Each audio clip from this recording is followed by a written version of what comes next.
Cheers, legends. Sammy from Short and Stout Beer Reviews. Welcome to day 15 of the CARWYN CELLARS can vent box. Today's is a very different one, and it excites me because it's a style that's very rare. When I've had it, I've really enjoyed it. So it's a Lichtenhainer, which means smoky and sour, German traditionally. So it's by Philter Brewing. And they're out of Sydney. They're in the Marrickville region where all the breweries are within walking distance. It's called Cherry Machine. So it's going to be like a cherry Berliner Weiss, but with some smoked malt.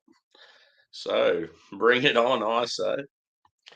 Cheers to the chat. We've got Joey with his little concept of an idea. Not bad.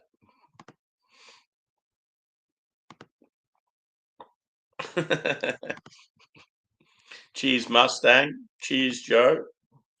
Good to see you, boys. So, yeah, this is going to be an interesting one. Smoky and sour. I've got my can vent glass. I'm expecting it to pour like a pinkish colour.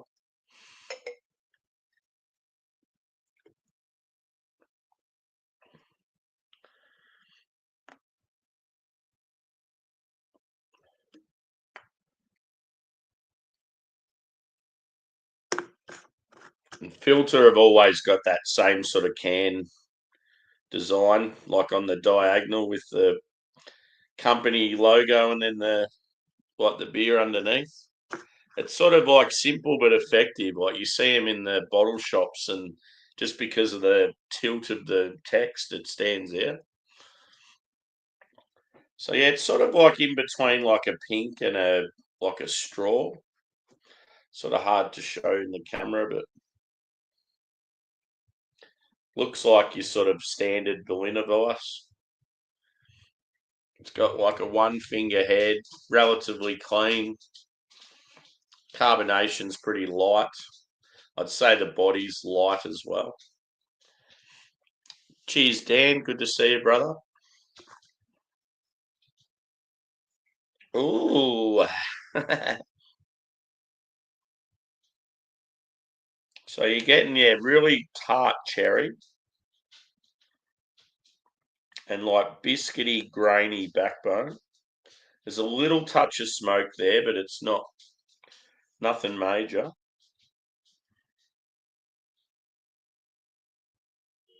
Might be a little touch of like some citrus as well underneath. Maybe a touch grassy. Normally, with the Lichtenhainer, they'll use like German hops.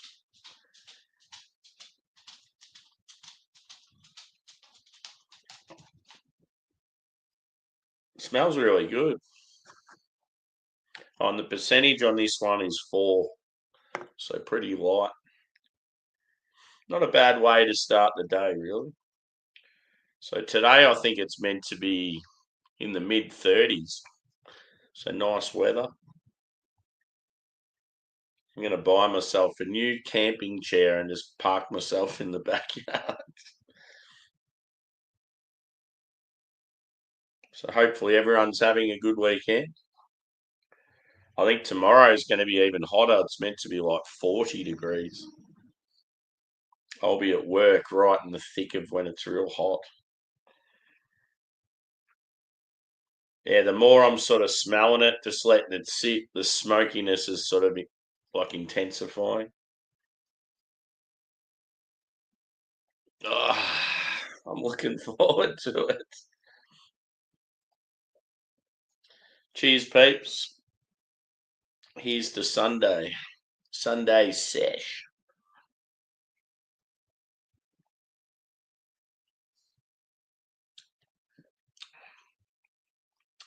Wow.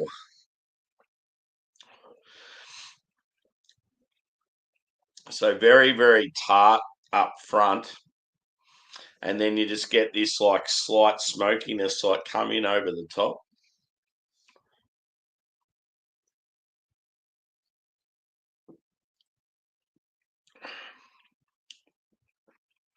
It's almost like how would I sort of describe it? It's, yeah, like say if you had cherries and you put them in like a pan and had them like sitting over the top of like a campfire, sort of like how I'd describe it. It's weird. Like even maybe even if you had like a cherry pie, because you got that like biscuity, grainy sort of thing as well. So just say you bought a cherry pie from the supermarket or a bakery or whatever, and you got to cook it yourself. And you're out camping, you get your fire going, and then you just got to sit in the bath.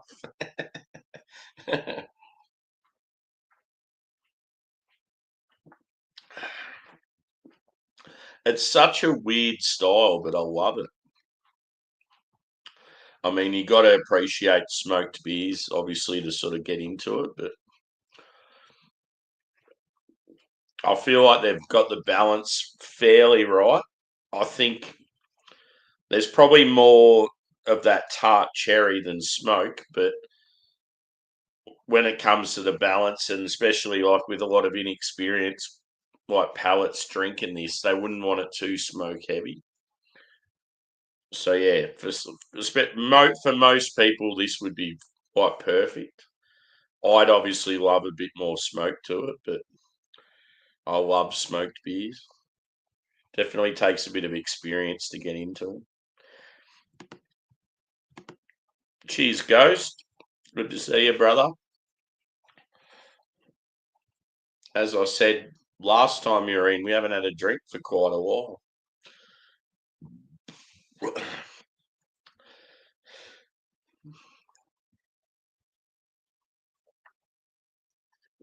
There's been a lot of mornings I've woke up weekends lately, and there's been nothing going on YouTube. But I noticed today there's quite a bit.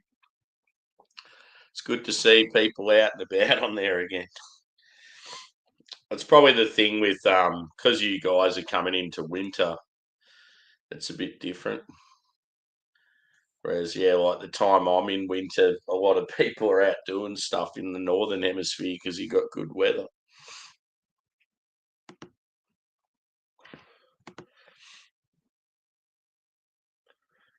Yeah, true. Like smoky meat, smoked cheese, like yeah, there's so many good things. Oh yeah, there you just said it. Yeah, I love smoked cheese. It's so good.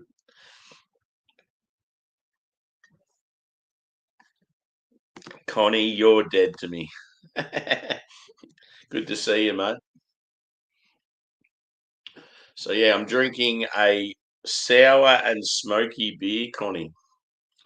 Very, very weird, but I like it. Cheers, Lep. How was that guy on KC's last night? What a piece of work he is. I was only in there for a brief moment and I was disgusted by some of the shit he was saying.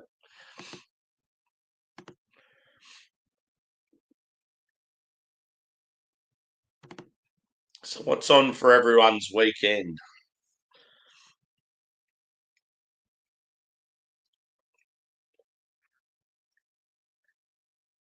If I had my own swimming pool, that's what I'd be doing today.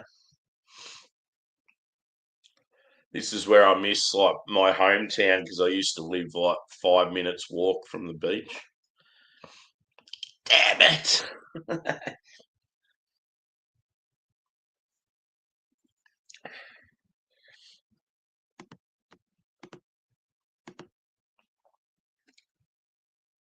Yeah,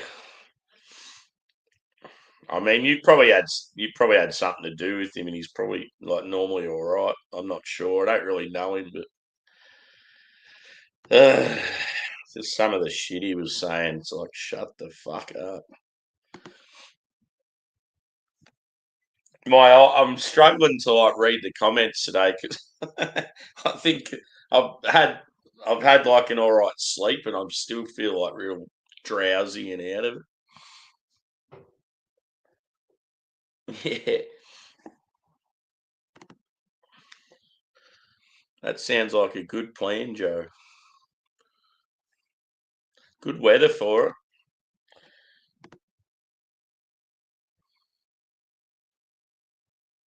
Yeah.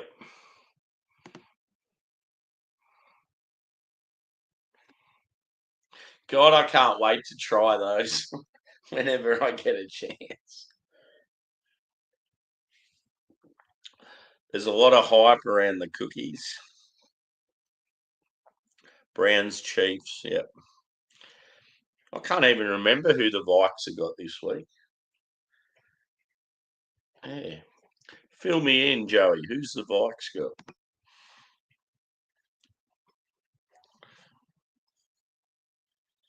Oh, yeah.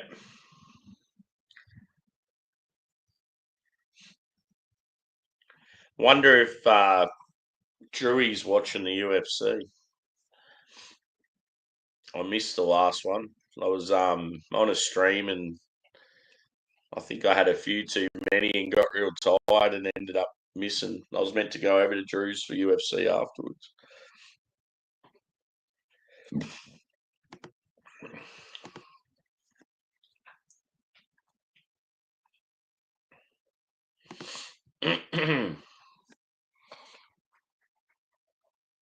Cool. Yeah, we got a game here in Australia next year. I can't wait. I wish they'd announce who the teams were. That would be the greatest thing ever if it was Vikings.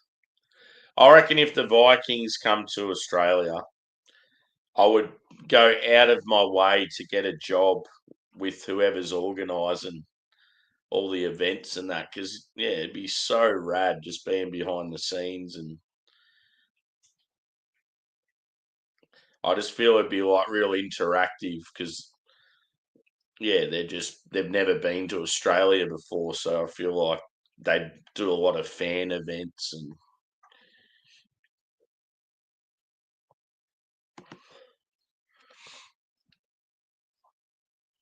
yeah, dude. So I grew up as a Cronulla fan, supported them most of my life, and then because a lot of my dad's family were from Queensland, so we used to like support New South Wales in the Origin, and yeah, Sharks was my team in the rugby league.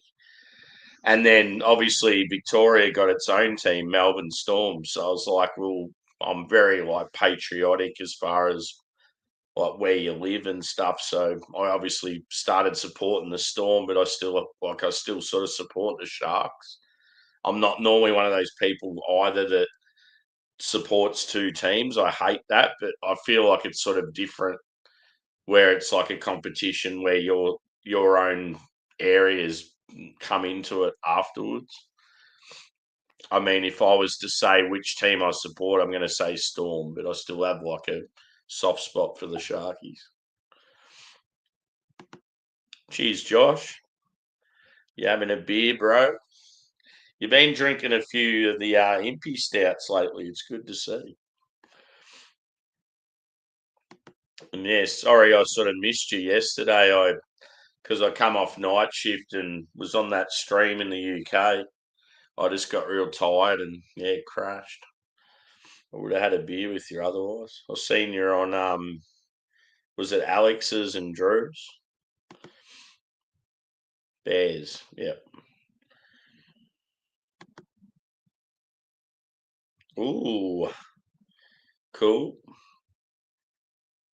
Yeah, I should be able to watch that one. Cheers, dude. Thanks for chiming in.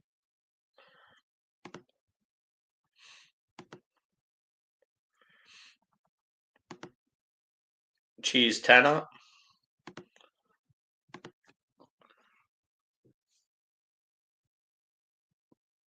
Yeah, definitely. It's good to be that team that's away from the media spotlight.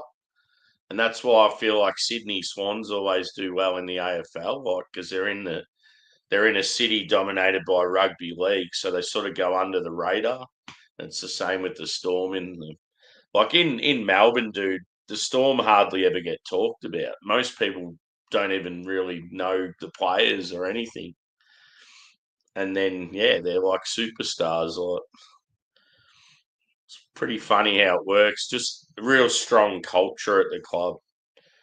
And they'll get these players like that are young and that they sort of go under the radar. They're just average players when they're growing up, but then they turn into like absolute guns. Pretty cool.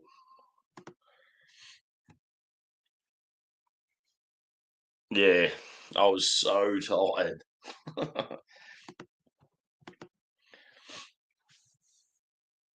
Yeah. I see you got another bottle of the brewery. It's like a smaller bottle. So yeah, I'm currently on a smoky sour. I love the old Lichtenhainer. It's probably like all up now. I've probably had about maybe 6 of them, and it's a style I really enjoy, but obviously very rare. So yeah, it's like I was trying to describe it as it's like a cherry pie, but like slightly smoky. So it's like cooking a cherry pie on a campfire sort of thing. And yeah, it's like more of the tart cherry and the biscuity, grainy sort of thing over the smoke, but the smoke's enough there to sort of, yeah, like they've done it well for, especially for an advent box, because there's going to be a lot of people that aren't going to like smoked beers. So you wouldn't want to go too heavy on the smoke.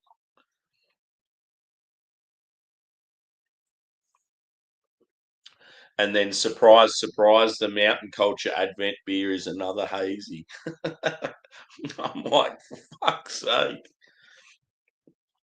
They've been good, like really good quality, but I'm just so sick of drinking hazies all the time.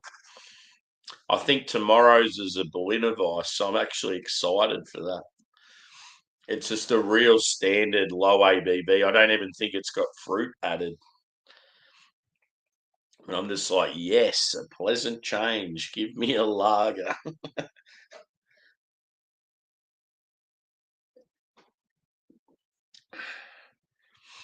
So a score for that one. And yeah, day 15 this is. So still got 10 days to go. Mm, um,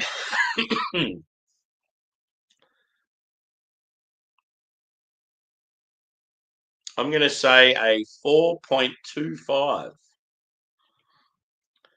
Philter Brewing from Marrickville, Sydney. Cherry Machine, Lichtenhainer. 4.25, I think it's a decent score.